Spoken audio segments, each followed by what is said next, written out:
अस्सलाम वालेकुम dear students, Simran अफरोटा है और आप देख रहे हैं मैथ वर्ल्ड। आज का हमारा lecture DAE mathematics first year के ऊपर है। पहले लेक्चर्स में मैंने चैप्टर नंबर 1 और चैप्टर नंबर 2 डिस्कस किया था। हम चैप्टर नंबर 3 को स्किप कर रहे हैं क्योंकि वो बाइनोमियल थ्योरम्स का चैप्टर है और उसमें थोड़ा सा टफ है, उसमें से क्वेश्चन कम आते हैं। वो चैप्टर भी हम करेंगे, लेकिन पहले हम वो वाले चैप्टर्स कर लेते हैं जो ज़्यादा कंपैरेटिवली बहुत ज़्यादा आसान है। चैप्टर नंबर 4 है हमारा पार्शियल फ्रैक्शंस के ऊपर। तो इसमें कुछ डेफिनेशंस हैं, पहले मैं वो डिस्कस करूंगा। पहले ओवरऑल पूरे चैप्टर की कहानी बयान करूंगा कि पूरे चैप्टर में क्या चीज़ें आप लोगों ने पढ़नी है। फिर इसके जो शॉर्ट क्वेश्चंस हैं वो हम डिस्कस करेंगे। लेकिन जब मैं इस चैप्टर की पूरी कहानी आपको बताऊंगा तो आप लोग पूरा चैप्टर इजीली खुद कर सकते हैं। सबसे पहले हमें पता होना चाहिए कि पोलिनोमियल्स क्या होते हैं। तो पोलिनोमियल्स होते हैं ए एन एक्स की power n plus a n minus one x power n minus one plus up to so on a two x two a one x one plus a naught x naught. ये थोड़ा सा ए not है, ए naught x not. यहाँ पे हमारे पास ये जो coefficient use हो रहे हैं a n minus one, a two, a one, a zero, ये सारे के सारे रियल नंबर्स हैं। और n जो है वो 0 हो सकता है या फिर पॉजिटिव इंटीजर। बहुत इंपॉर्टेंट बात है कि ये जो ऊपर पावर है ये या 0 हो सकती है या पॉजिटिव हो सकती है। किसी भी नेगेटिव पावर वाले या फ्रैक्शन वाले, मतलब स्क्वायर रूट वाले पावर ऊपर नेगेटिव आ गई तो वो पोलिनोमियल्स नहीं होंगे। पोलिनोमियल की डेफिनेशन बताने का मकसद ये था कि रैशनल एक्सप्रेशंस में पोलिनोमियल की डेफिनेशन आगे यूज होती है। रैशनल एक्सप्रेशन होता है the expressions of the form p of x over q of x where both p of x q of x are polynomials and q of x is not equal to 0 are said to be rational expression। कि ऐसे expression जिसमें nominator और denominator दोनों ही polynomial हो वो rational expressions होते हैं।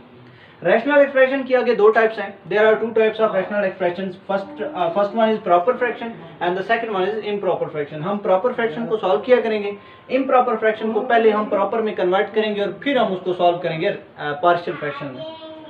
तो प्रॉपर फ्रैक्शंस क्या होती हैं? वो कहता है the fractions p of x over q of x is said to be proper if the degree of p of x is less than the degree of the polynomial q of x। कि अगर ऊपर वाले की degree कम हो, नीचे वाले की degree ज्यादा हो तो वो हमारे पास प्रॉपर फ्रैक्शन कहलाती है। Like 1 over x plus 1, x plus 1 over x square minus 1। ऊपर डिग्री 0 है, नीचे 1 है, प्रॉपर है। ऊपर डिग्री 1 है, नीचे 2 है, प्रॉपर है।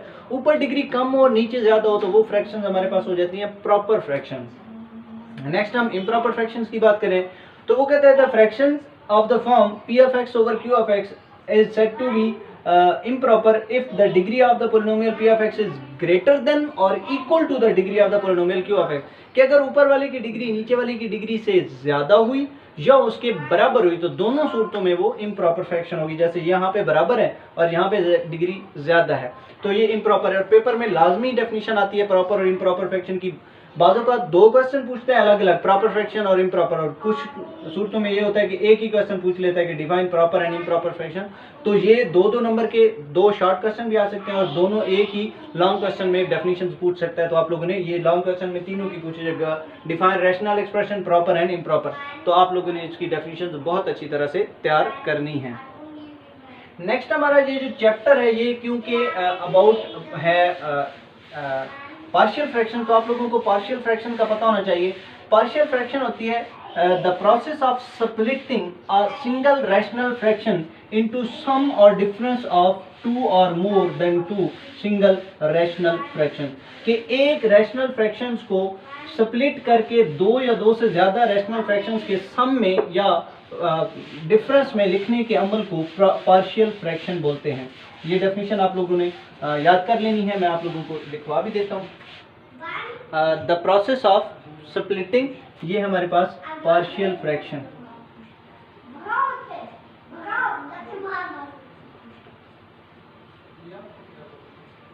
पार्शियल फ्रैक्शन तो आप इसको क्या लिख सकते हैं? The process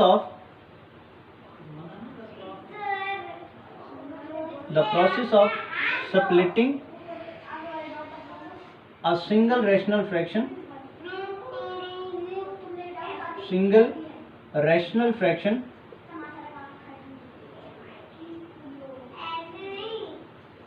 into sum or difference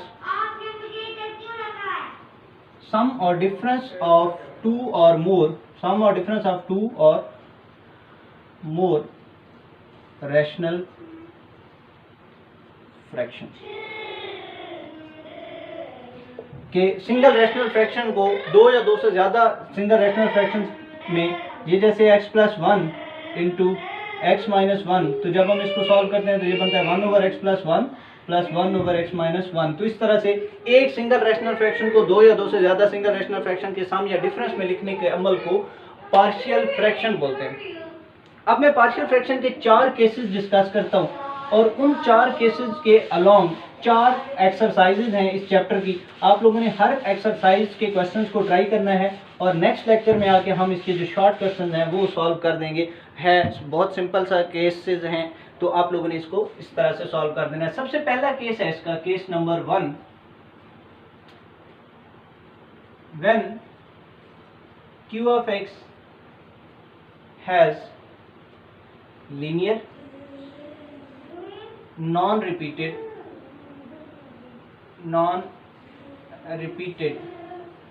factors, कि जब जो नीचे वाली टर्म है q ऑफ x उसमें हमारे पास फैक्टर्स किस किस्म के हों, लीनियर हों और नॉन रिपीटेड हों। मतलब कि इस तरह के अगर फैक्टर्स हों, एग्जांपल देता जाऊंगा।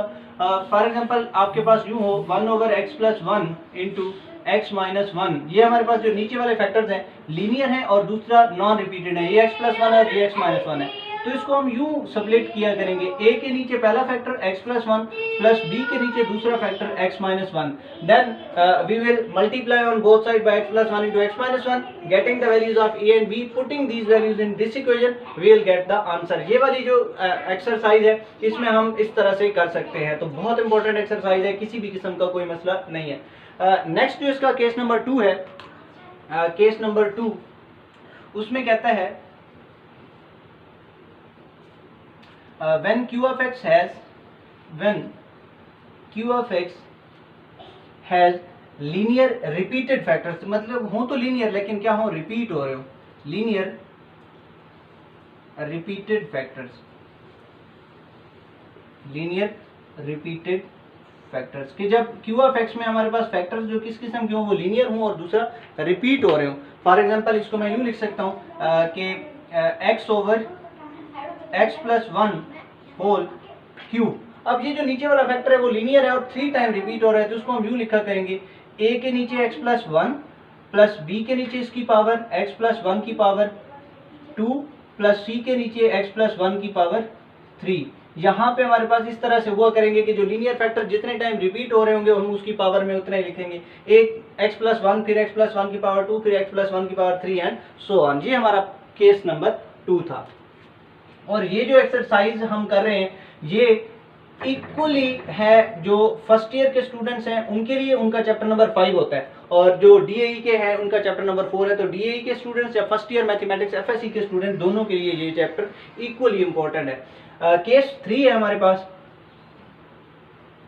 केस 3 हम कहते हैं कि when q of x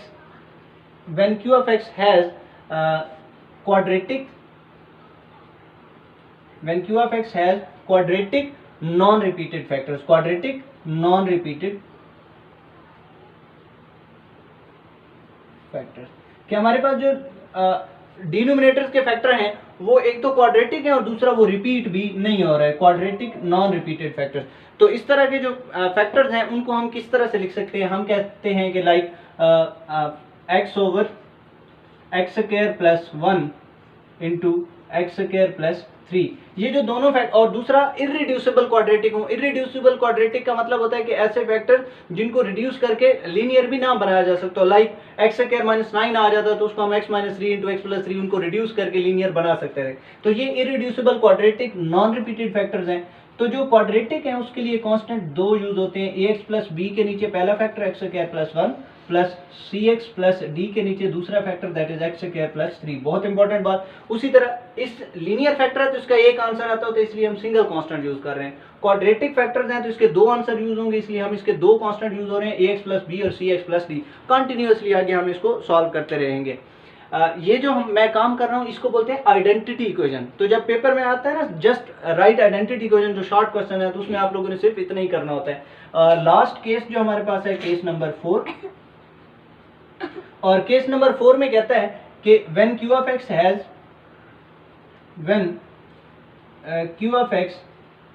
has quadratic repeated factors, quadratic repeated factor, कि जब हमारे पास जो डिनोमिनेटर है उसमें जो फैक्टर्स हों वो क्वाड्रेटिक हों और रिपीट हो रहे हों। तो वो इस तरह से हो सकते हैं। फॉर एग्जांपल मैं क्या देता हूँ, x over x plus one whole x square plus one whole raise power 2। तो ये नीचे क्वाड्रेटिक फैक्टर और ये 2 टाइम रिपीट हो रहा है, तो हम इसको यूँ लिखा करेंगे ax plus b over x square plus one plus c x plus d over x square plus one इसकी पावर 2। तो ये रिपीट हो रहा है। जी डियर स्टूडेंट, 4 केसेस हैं, 4 केसेस के रिलेटेड हमारे पास 4 ही एक्सरसाइजेज हैं, तो आप लोग इनको इजीली सॉल्व कर सकते हैं। ये करना तो यूँ है, पहले केस में है when Q of x has linear non repeated factor, ये लीनियर है और रिपीट भी नहीं हो रहे। दूसरे केस में कहता है when Q of x has linear repeated factor, ये हैं तो लीनियर लेकिन रिपीट हो रहे हैं। तीसरे केस में कहता है कि when Q of x has quadratic non repeated factor, ये जैसे हैं क्वाड्रेटिक हैं और रिपीट नहीं हो रहे। और चौथे केस में है कि when Q of x has quadratic repeated factor, क्योंकि वो क्वाड्रेटिक भी हैं और हो भी रिपीट रहे। तो हम क्या करते हैं, इसके डिनोमिनेटर को दोनों तरफ मल्टीप्लाई करते हैं, ए बी सी डी की वैल्यू फाइंड करते हैं, इनमें आगे पुट करते हैं, तो ये हमारे पास पार्शियल फ्रैक्शन सॉल्व हो जाती है। बहुत इंपॉर्टेंट लेक्चर है, DAE mathematics chapter number 4, first year FSc mathematics chapter number 5। ये था हमारा आज का लेक्चर। आप लोग होप सो कि आप लोगों को समझ आया होगा। आप लोग पहले जो इसकी एक्सरसाइजेज हैं उनको सॉल्व करके आइएगा। जाते जाते चैनल को लाइक करना, सब्सक्राइब करना और शेयर करना मत भूलिएगा। मुझे दीजिए इजाज़त। अल्लाह हाफ़िज़ एंड थैंक यू।